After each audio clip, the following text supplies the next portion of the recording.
when we look at what the Mariners currently are this season that have been floating around of why they haven't hit this season, the batter's eye comes up a lot. So I want to ask you as a hitter and someone who has hit at T-Mobile Park, when you step into that batter's box and look out to center field, I want you to tell us what you saw and why something like that could not help a hitter and why people are rightfully complaining about it this season.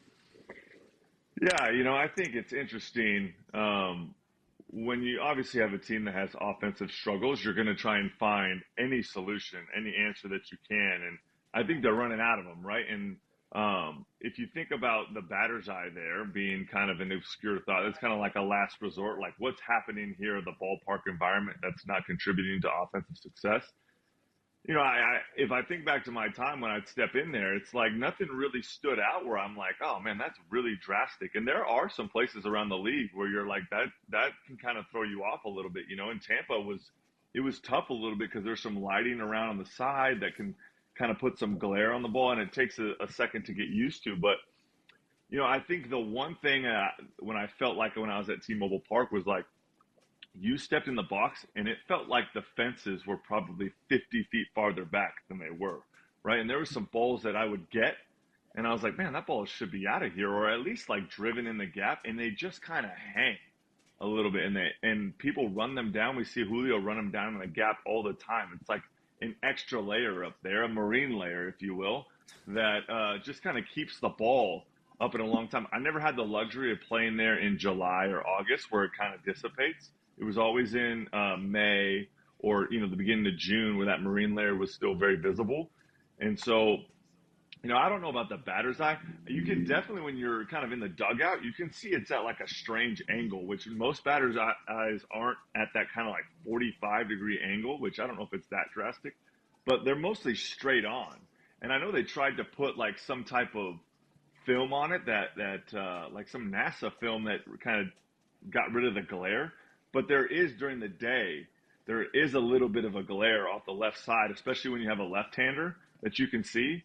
It gets a little bit tough. So, I know that originally they had trees back there, right? And they kept dying or something like that. But I think if they just made it straight up, it would solve a lot of, what we've heard of some of these visual problems going forward.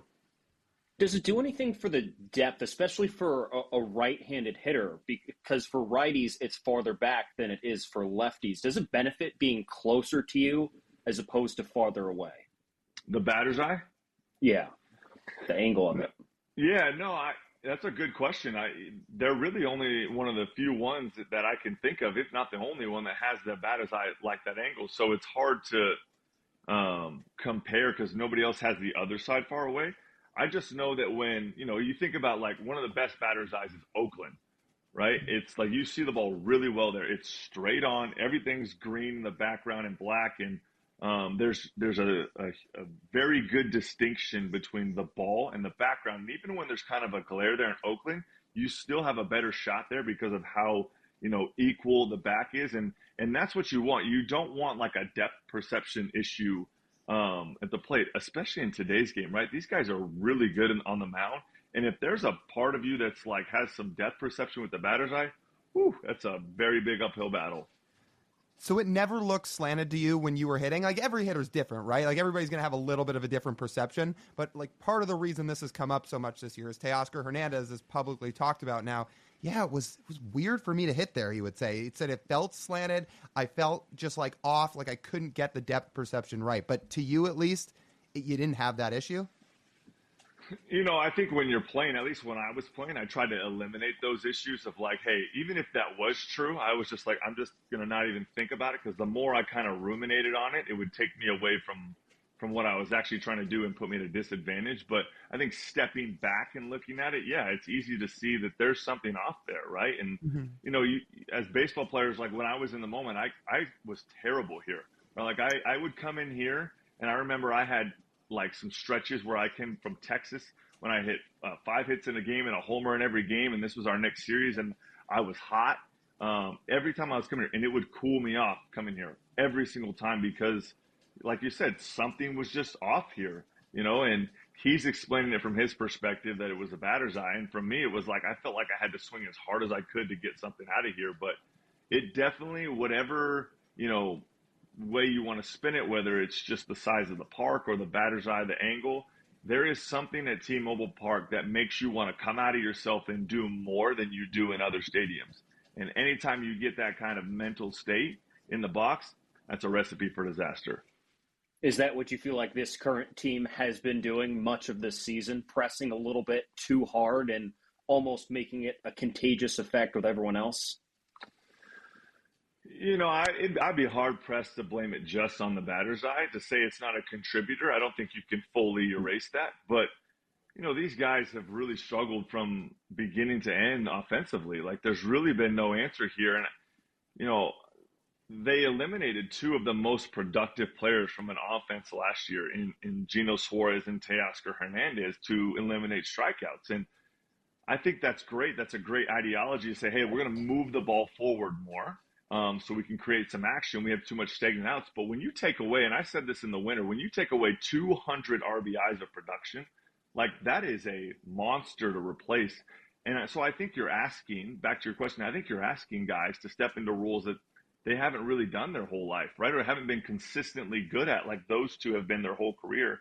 And when you do that, it goes back to the adage, is like when anytime you try and do more than you can, it ends up being pretty bad, right? And you add on top of it, the guy that's the best player on the team having his, worst year so far, that's just, it's not going to be productive on the field. And so, I think you look at that lineup and, when you had LA and the Mariners kind of going side by side in the lineup and you're like, there's just nobody that you would take other than probably Julio, right? Mm-hmm. And that can't happen in a World Series team. Even if your pitching is the most dominant pitching, you have to have some stars on that offense in order to carry you.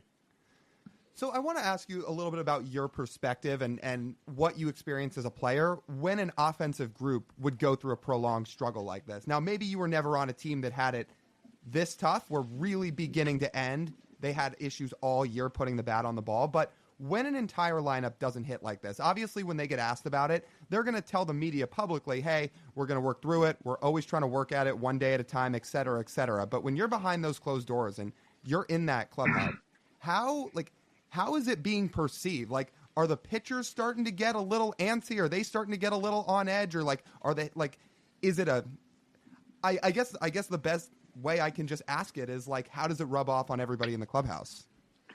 Yeah, I'll answer that in two parts. So I was on one team that wasn't very good offensively in my career, and that was in 2016 with the Rays, and we just struggled. And I think the caveat to that was we were like 20 games out of it in August, right? So it's like usually when you have these kind of massive struggles offensively, your team is nowhere near being in it.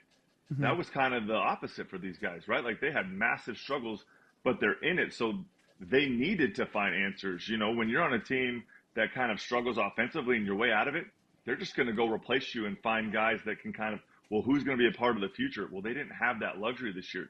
They needed answers immediately. And, back to the question is like, I think there's this unspoken rule in the clubhouse where it's like you just don't talk about the pitching and the pitchers don't talk about the hitting because we both know how equally hard they are and we could never do the pitching. That being said, what a load for a pitching staff to carry all year long, to the point where we saw in August they faltered a little bit because you just can't do it. You can't expect guys to go out every single day for 6 months and dominate the way they have. I mean, it's just this pitching staff has been historically great, and they've also been very gracious to the offense in their interviews at every moment, right? Saying like, hey, these guys are working hard. We know hitting is hard.